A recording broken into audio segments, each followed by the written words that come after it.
tahun 2012 di saat aku Romo tugas di Tsuruoka, juga masih di Yamagata Prefecture di provinsi Yamagata ini.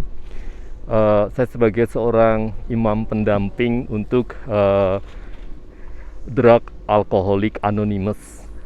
Ini adalah kelompok di mana orang-orangnya yang dulu adalah peminum alkoholik dan juga pemakai obat, drug, dan mereka semua mempunyai komitmen bersama untuk saling mendukung satu dengan yang lain untuk rehabilitasi gitu ya, untuk meninggalkan tidak minum lagi dan tidak memakai obat. Dan saya sebagai seorang imam pendamping saat itu, pada musim dingin, winter, fuyu seperti ini, saya mengajak mereka sekitar 8-10 orang, aku ajak untuk pergi main snowboard di Yudono-sang. Dan ketika ketika lunch time, ketika aku di restoran, aku bersama dengan mereka. Dan petugas restoran atau pelayannya yang gitu heran dan bertanya kepada aku sambil mengatakan, "Kimi wa dare? Anata wa dare?" Mengatakan, "Kamu siapa?" Gitu ya, bertanya kepada aku. Karena mungkin heran, karena aku yang kecil, yang dengan wajahku yang berbeda, kulitku yang berbeda dengan mereka, kelompok yang 8-10, dengan mereka bicaranya pun dengan logatnya yang berbeda, dengan ya kehidupan mereka yang latar belakangnya adalah seperti itu. Dan beberapa dari mereka adalah anggota Yakuza, geng gitu ya. Jadi yang aku mau ceritakan adalah ketika pelayan itu mengatakan, "Ana tahu dare, Kimi wa dare?" Kamu siapa gitu ya. Tentu dengan heran mau tanya, "Kamu kok ada di tengah-tengah mereka ini, kamu siapa?" Jadi sebelum Romo menjelaskan tentang siapakah aku menjawabnya. Nah, yang aku dampingi kelompok ini, teman-temanku ini, orang-orang ini, mereka menjelaskan tentang siapakah aku, bahwa dia ini adalah seorang imam Katolik, bahwa dia ini adalah imam Katolik di gereja di Tsuruoka, Katolik Kyokai no Sunin Shisai. Jadi Romo paroki di gereja di Tsuruoka itu adalah gereja tua yang siapa pun tahu gitu ya. Dan dia adalah seorang Encho Sensei, kepala sekolah di situ. Dia adalah pendamping kami orang-orang situ, dan masih banyak hal yang diceritakan tentang siapakah aku. Aku tertegun, aku heran. Tak terduga olehku bahwa rupanya hadirku di tengah mereka itu memberikan suatu makna sendiri yang di luar dugaanku, mempunyai arti yang besar. Begitu aku ingin membagikan satu penggal pengalamanku bersama dengan kelompok ini ketika bermain ski tahun 2012 di Yudono-sang. Dan kisah ini akan berlanjut. Kisah ini yang tadi aku kisahkan tentang pengalamanku, aku bermain ski snowboard di Yudono-sang bersama dengan kelompok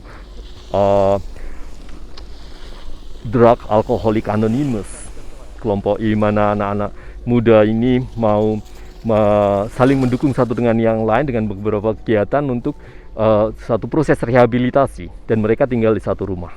Nah, jadi setelah kita bermain snowboard di situ, terus akhirnya kita pulang, dan sebelum pulang tentu kita mengatakan, mari kita ke Ofuro, kita ke onsen di hot spring. Akhirnya kita pergi ke hot spring. Nah, di hot spring kita adalah dimana kita juga lepas semua baju dan lain sebagainya. Satu hal yang mengejutkan untuk saya, pertama kali aku melihat bahwa dari tubuh mereka itu begitu banyak irezumi, itu tato yang benar-benar seluruh badannya. Ya, tatonya memang bagus banget gitu ya, warnanya dan yang ditatonya modelnya bagus gitu ya. Ketika aku di Ofuro dan mengatakan gitu, dia menceritakan, aku tanya, itu ya ini adalah nama di mana aku gumi, di mana geng, di mana aku bergabung gitu ya, Yamaguchi. Terus ini nama Oyak, nama ayahku gitu ya. Dan tentu dengan situasi yang seperti itu, dan mereka tetap memanggilku Romo, sama. Encho Sensei, Romo, sama. Dan menjadikan tentu suatu pertanyaan orang-orang yang di sekitar situ pun yang ada berendam di situ, mereka pun juga dalam mata tertentu mungkin takut atau apa karena orang-orang yang seperti itu dengan tato yang seperti itu. Suatu hal yang tidak biasa sebetulnya di Jepang. Biasanya dilarang untuk mereka yang bertato itu masuk public bath gitu ya. Tapi saat itu karena di kampung gitu ya, kita boleh. Pendeknya orang-orang yang tadinya ikut mandi berendam di situ di hot spring, mereka pun pamit dan mengatakan setsureshimasu, maaf, permisi dan lain sebagainya. Dan ya ketika itu mereka tetap tentu memanggilku sebagai Shimpu sama Romo.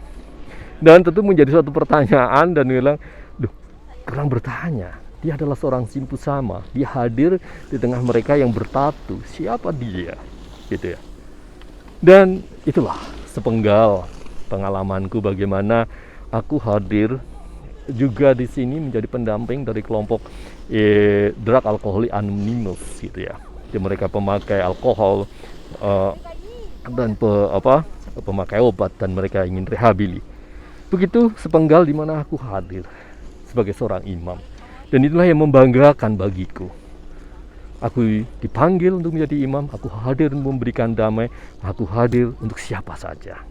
Dan ini adalah sepenggal tugas panggilanku aku sebagai seorang misionaris di tanah misi ini, yang saat ini ceritaku aku bawakan dari Zao di Yamagata. Saudara, mata.